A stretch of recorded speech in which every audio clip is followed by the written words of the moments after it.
एक advertising company को एक चर्च ने हायर किया। मुसीबत क्या थी, चर्च की प्रॉब्लम क्या थी? मैं सच बता रहा हूं कि ये प्रॉब्लम सबको सुननी चाहिए, पूरे देश में सुननी चाहिए। और चर्च की प्रॉब्लम क्या थी कि चर्च में लोग नहीं आ रहे, लोग घरों पर बैठे हैं, चर्च कोई आना नहीं चाहता, कुर्सियां खाली हैं। तो इस चर्च ने क्या किया, एक एडवर्टाइजिंग कंपनी को हायर किया और उनसे अपनी प्रॉब्लम्स बताई कि भाई आप लोग तो इतना एडवर्टाइज करते हैं, इतना एडवर्टाइज करते हैं कि बेकार सी चीज भी अच्छी लगने लगती है।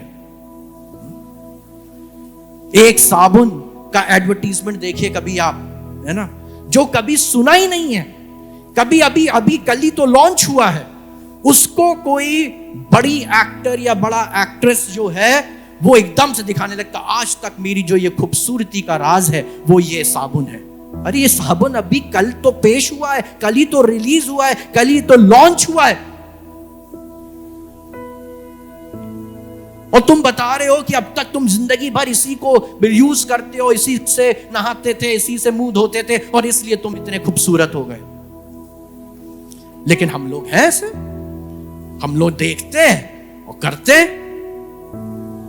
ये लालच नहीं है, ये बरगलाना नहीं है, ये झूठा आरोपण नहीं है, झूठी साजिश नहीं है, ये नहीं, ये सब जायज है, ये सब जायज है। एक व्यक्ति तीसरी मंजिल से कूद गया और कूदा भी यूं, बच्चों ने देखा, बच्चे कूद गए, मर गए। क्या उस व्यक्ति का फिल्मों में इस तरह से कूदना जायज है? यह बरगलाना नहीं है, यह झूठ बोलना नहीं है, यह हमारे देश के नौजवानों को बर्बाद करना नहीं है। नहीं, यह सब जायज है क्योंकि यह सब हमें पसंद है। एडवर्टाइजिंग कंपनी को दिया गया, तो एडवर्टाइजिंग कंपनी आई निरीक्षण करने की, भाई हमको आप अपना चर्च दिखाइए, हम देखें, हम समझें कि क्या गड़बड़ी है, क्यों लोग नहीं आ रहे हैं, और फिर हम आपको इसका हल बताएंगे। तो वो आए, चर्च का सब देखने लगे, चारों तरफ देखने लगे। ये ड्रम्स बहुत अच्छे हैं आपके, कीबोर्ड बहुत गजब का है, और टीवी बहुत अच्छा लगा हुआ है, एयर कंडीशनड हॉल है, वेरी गुड, ये पीछे स्क्रीन बहुत अच्छी लगी है, लोग बड़े अच्छे हैं आपके यहाँ, बड़े अच्छे से सब ड्रेसअप होके आते हैं, बहुत अच्छी बात है, फूल बहुत अच्छा रखा आपने, साउंड सिस्टम बहुत अच्छा रखा है। एक मिनट, ये क्या है, ये क्या चीज है? क्या नहीं, ये तो क्रूस है, क्रॉस है। ये समझ में आ गया, ये गड़बड़ है। आपको एक काम करिए, आपको इसको हटाना होगा।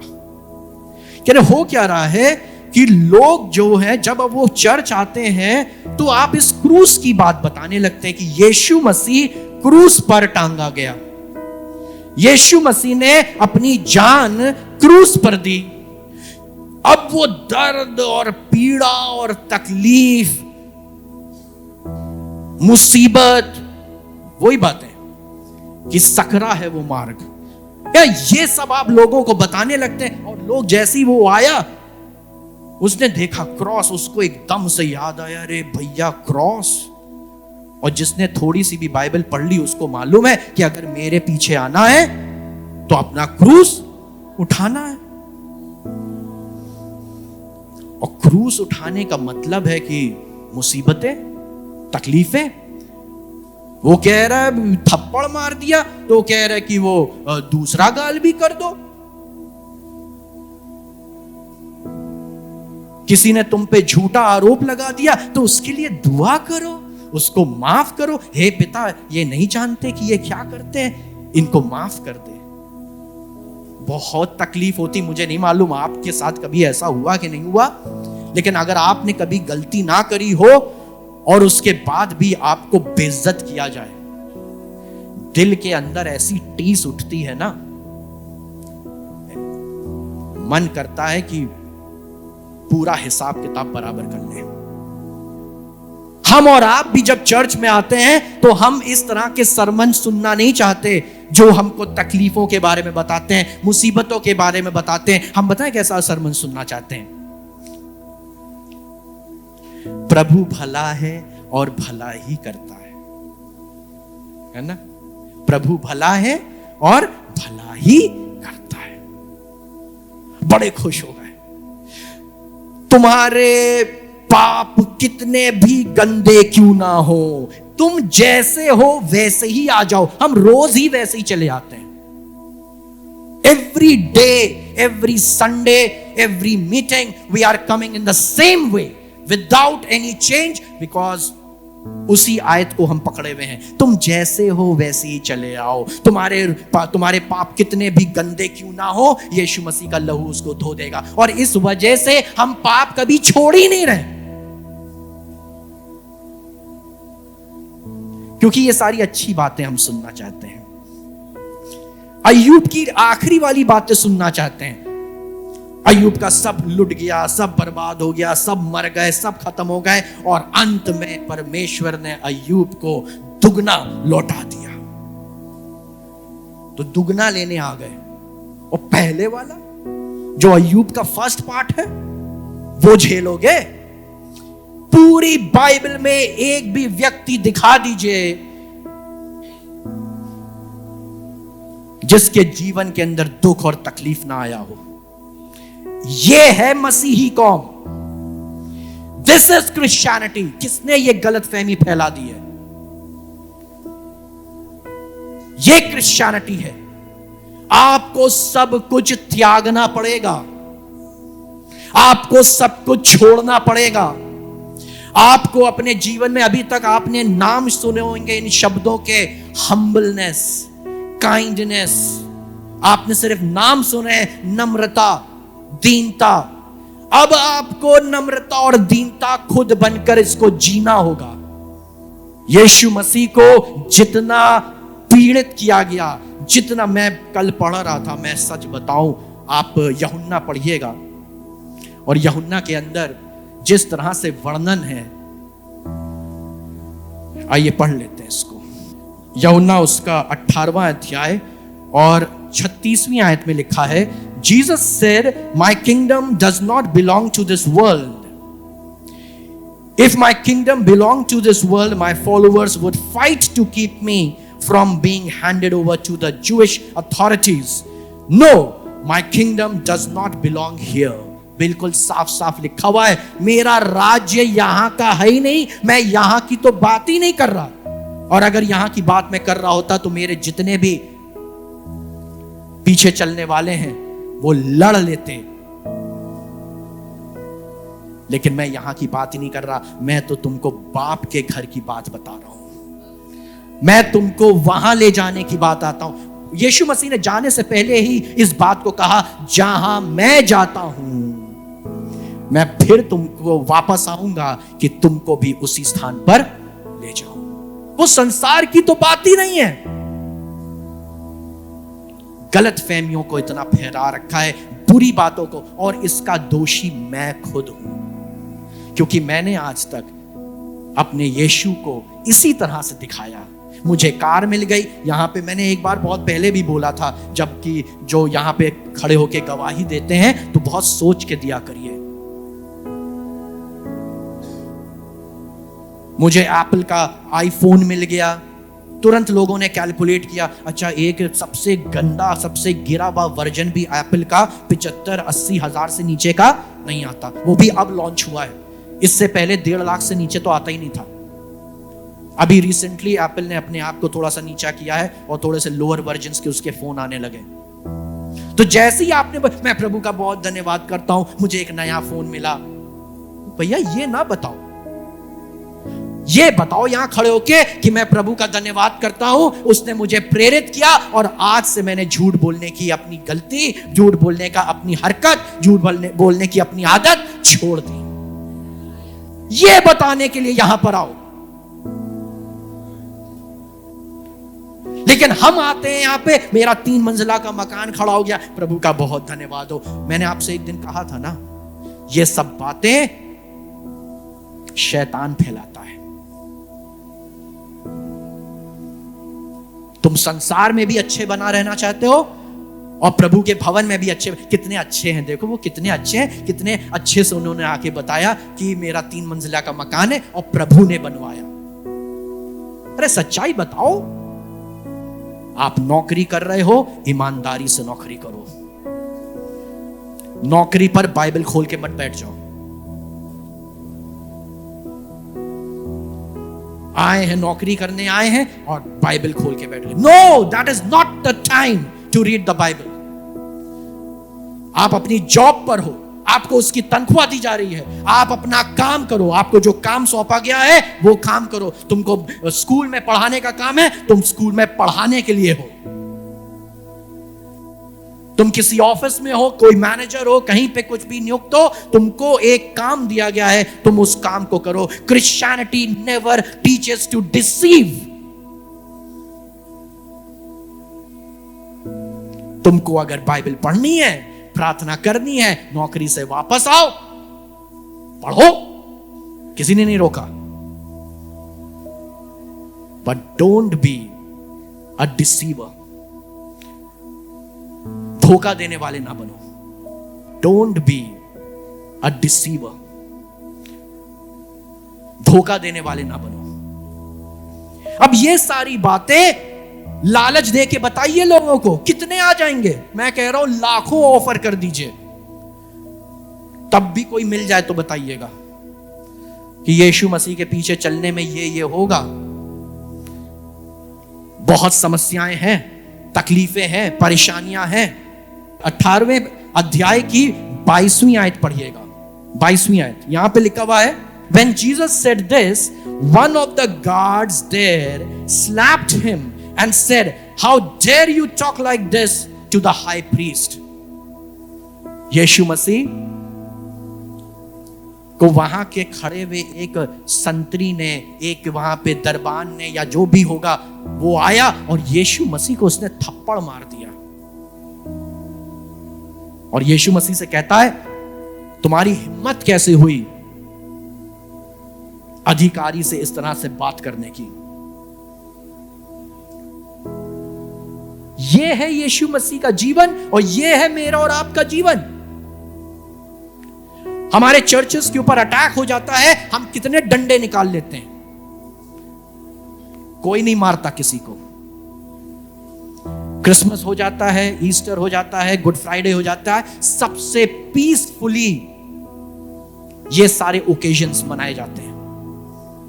हमको गर्व है इस बात पर, हमको गर्व है इस बात पर। हमारे लिए पुलिस का बंदोबस्त जरूरी नहीं है। हम अपने आप अपने कामों को सहूलियत से और सलीके से करना जानते हैं। सीखो हमसे, सीखो हमसे, सीखो।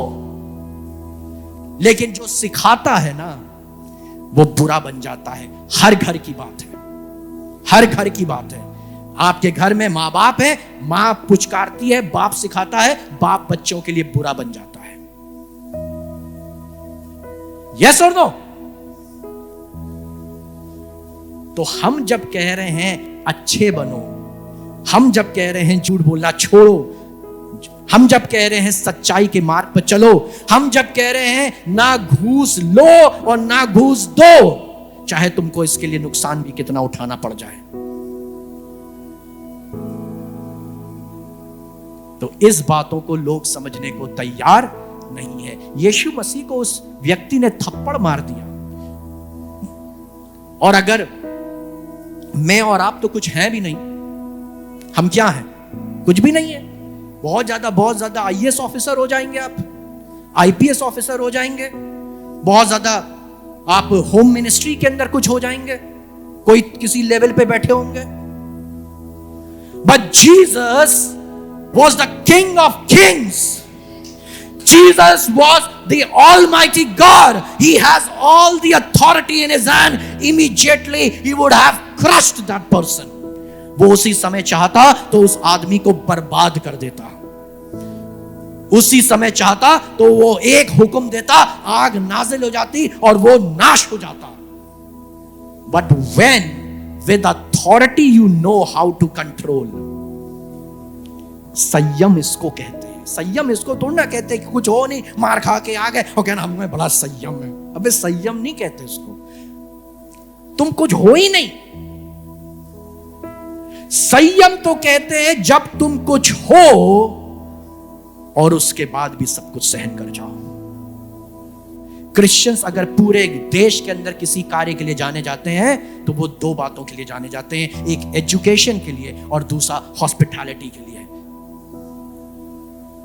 हम ज्ञान देते हैं, अब ज्ञान देने के बाद निर्णय तो दूसरे का हो गया ना। जब तक ज्ञान नहीं होता है तब तक आप अंधविश्वास फैला सकते हो, लेकिन जब आप किसी को ज्ञान दे देते हो ना, तब वो निर्णय उसके खुद का हो जाता है। अब आप उसको बरगला नहीं सकते, अब आप उसको झूठ नहीं बोल सकते, और हमने वही कार्य को किया है।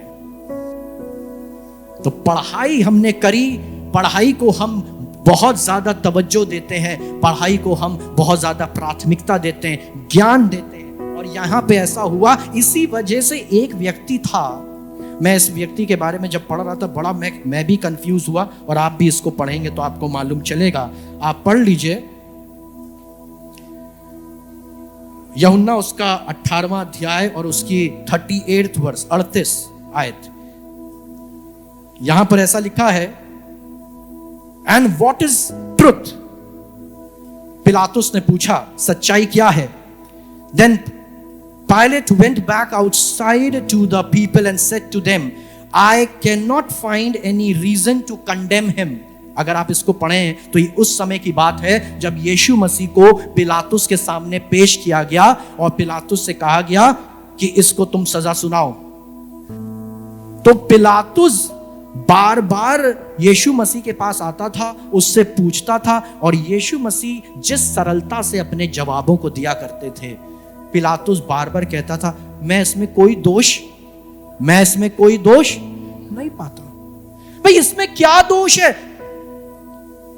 अभी हाईकोर्ट ने इस बात को कहा बाइबल बांटना लालच नहीं है।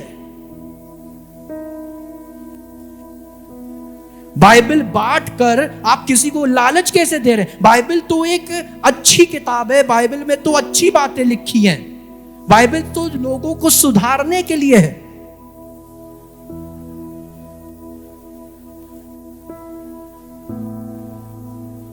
मैं इसमें कुछ भी दोष नहीं पाता। ठीक है भाई, पिलातुस एक बार हो गया, आइए और आगे पढ़ें। 19वें अध्याय की चौथी आयत, 19वें अध्याय की चौथी आयत, यहां लिखा हुआ है, Pilate went out once more and said to the crowd, Look, I will bring him out here to you to let you see that I cannot find any reason to condemn him. फिर से कह रहा है मेरे को इसमें दोष लगाने लायक कुछ भी नहीं मिला। इसने ऐसा क्या किया है? अरे इसने अंधे को आंखें दे दी, दोष लगा दिया। इसने लंगड़े को चंगा कर दिया, तो ये बहुत गलत बात है। Is it wrong? He should be condemned to death. This is what we are doing. अरे हम घुटनों पे आकर दुआ करते हैं किसी की चंगाई के लिए, और जब घुटने पे आकर उसकी चंगाई के लिए प्रार्थना करते हैं और वो चंगा हो गया, तो ये गलत बात है। It should be condemned. इनको सबको जेल में डालो, क्योंकि ये घुटनों पे आकर किसी के दुख के साथ खड़े हैं।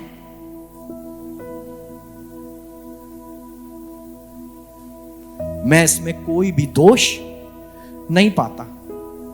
और तब क्या हुआ? So Jesus came out wearing the crown of thorns.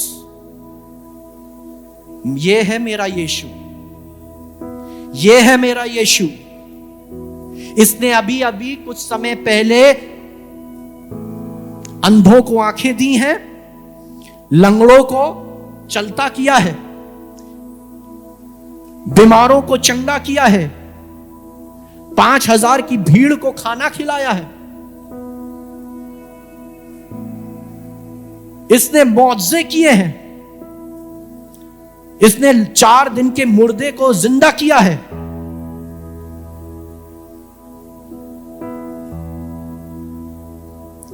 ये उसका दोष है, ये मेरे यीशु का दोष है। और मेरे यीशु को क्या किया, पढ़िए इसको। So Jesus came out wearing the crown of thorns and the purple robe. Pilate said to them, "Look, here is the man." When the chief priests and the temple guards saw him, they shouted, "Crucify him! Crucify him!" अब सोचिए, जिसने चंगाई दी है, जिसने अभी अभी इतने अच्छे अच्छे काम किए हैं, उसको भीड़ क्या कह रही है, इसको क्रूस दो। ठीक है, चलिए आगे देखते हैं। 6ठी आयत में फिर से Pilate said to them, "You take him then and crucify, because I find no reason to condemn him." फिर से पिलातुस ने कहा, तुम इसको क्रूस देना चाहते हो, लेकिन मैं इसमें फिर से कोई दोष नहीं पा रहा। मैं पिलातुस के बारे में सोच रहा था कि ये उस, फिर आगे देखिए इसने कहा, इसने यीशु मसीह से कहा, आगे मैं पढ़ रहा हूं 10वीं आयत। पिलातुस, Pilate said to him, "You will not speak to me. Remember, I have the authority to set you free and also to have you crucified." उसने, पिलातुस ने यीशु मसीह से कहा, तुम्हें मालूम है, अगर यीशु तुम मुझको जवाब नहीं दोगे तो तुम्हें मालूम है मैं कौन हूं। मैं वो व्यक्ति हूं जो तुमको छोड़ भी सकता हूं और क्रूस पर चढ़वा भी सकता हूं। तब यीशु मसीह ने क्या उत्तर दिया? यीशु मसीह ने क्या उत्तर दिया? 11वीं आयत, Jesus answered, "You have authority over me only because it was given to you by God." ये जो सब कुछ तुम्हारा अधिकार है ना, ये जो तुम मुझसे बोल रहे हो, ये सब जो तुम मेरे साथ कर रहे हो, ये सब जो मेरे साथ तुम बर्ताव कर रहे हो, इसको मेरे खुदा ने, मेरे पिता ने तुमको अथॉरिटी दी है, इस वजह से ये सब तुम कर पा रहे हो।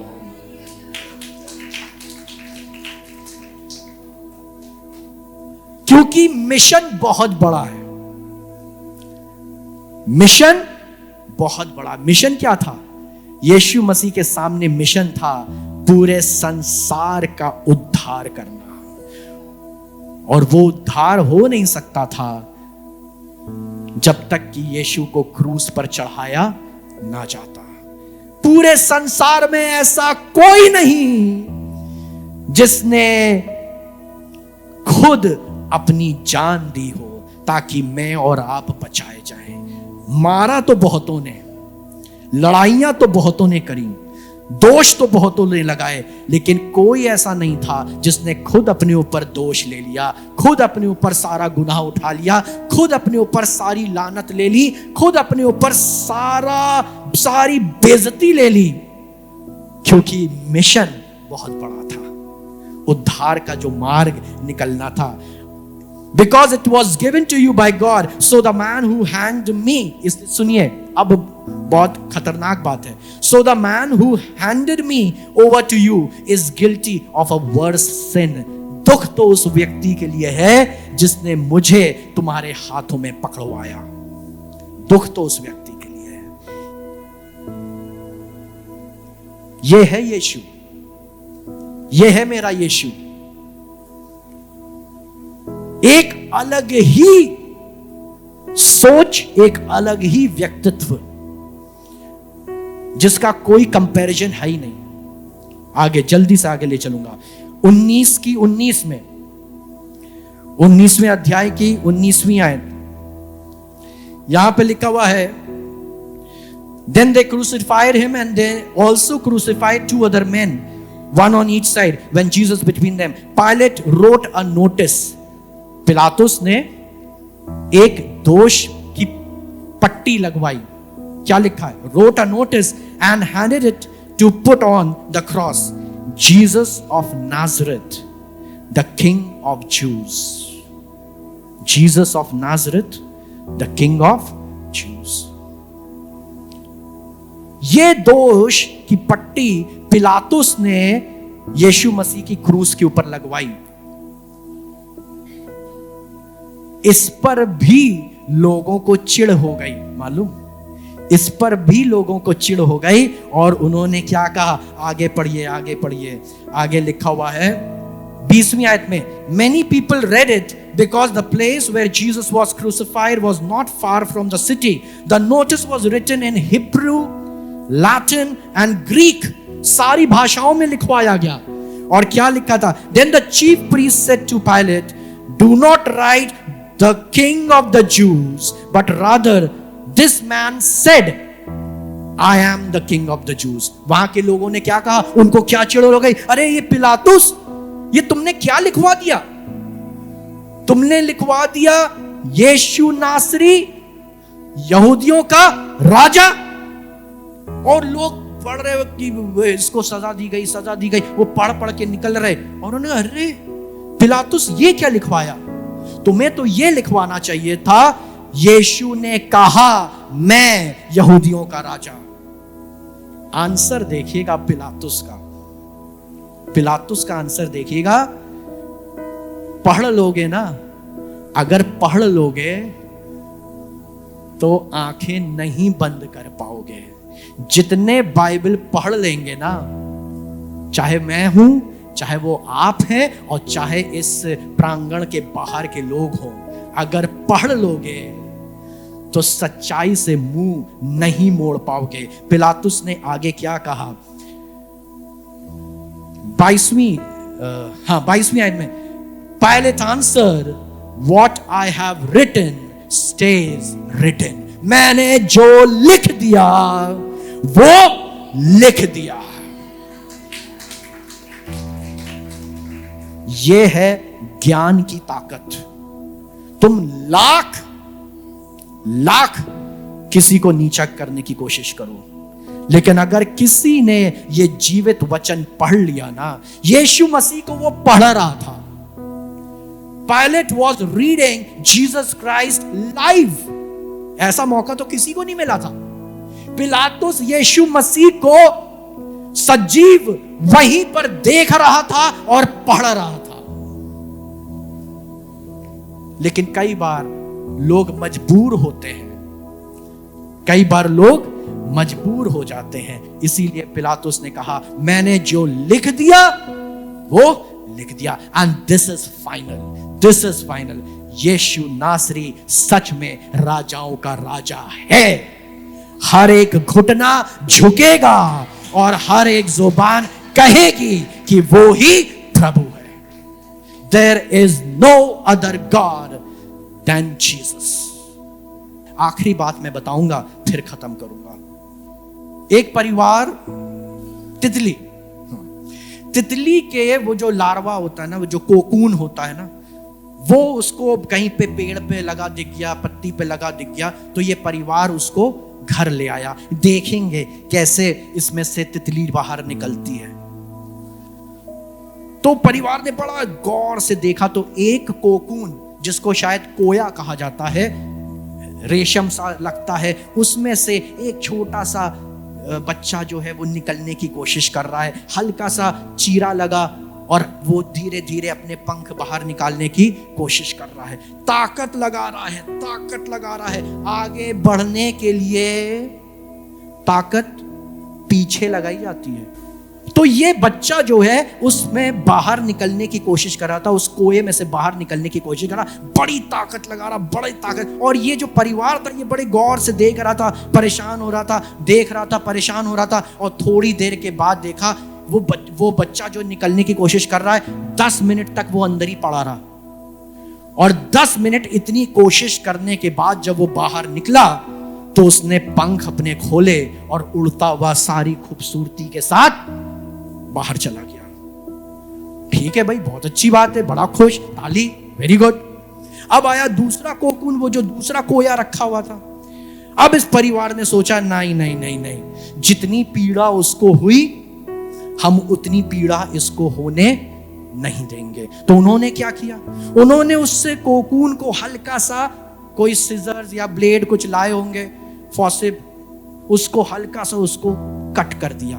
अब आराम से ये बाहर आ जाएगा, है ना? अब ये आराम से बाहर आ जाएगा। अब वो वाला जो बच्चा था वो निकलने की कोशिश करा, उसके लिए रास्ता खुला हुआ था, उसको ताकत लगानी नहीं पड़ी, उसको ताकत लगानी नहीं पड़ी। तो वो जो बाहर उसने झांक के देखा, ताकत उसने लगाई नहीं।